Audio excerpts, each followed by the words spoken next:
এখান থেকে করলে সুবিধা হয়। প্রতি বছর বছর এখান থেকে আমরা করি, এখান থেকে করিয়ে নিয়ে যায়, তাতে আমাদের সুবিধা হয়। আমার এখান থেকে করলে সুবিধা হচ্ছে, প্রতি বছর এখান থেকে আমার করে আপনার কী কী রকমের সুবিধা হয়? এটা হাট সপ্তাহে একদিন হয়তো আমরা হাটে আসি। এই হাট থেকে আমরা 2 বছর থেকে করি, 2-3 বছর থেকে। গতবার এখান থেকে করছিলাম। আপনার কোনো চিন্তা করতে লাগে এখান থেকে করলে? না, কোনো অসুবিধা নেই আমার। ভালো থাকে না তো?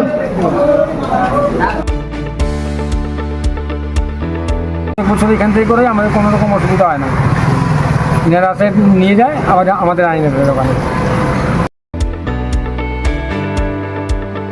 আমাদের এইখান থেকে ফুড লাইসেন্স মানে করে এখানে সুবিধাই হচ্ছে, কারণ অফিসে দৌড়াতে হচ্ছে না, বরং আমাদের সময় বেঁচে যাচ্ছে, খুবই মানে সুবিধা হচ্ছে। এইখানে আমরা 3-4 বছর ধরে করে আসছি, সব মানে ডকুমেন্টস আমাদের হাতেই নিয়ে দিচ্ছে, এখানে এসে খুব ভালো লাগছে। খুব ভালো সার্ভিস দিচ্ছে। আমি অনেক দিন ধরে, দীর্ঘদিন ধরে করেছি, আমাদের কোনো সমস্যা নেই, খুব ভালো কাজ হচ্ছে এইখানে।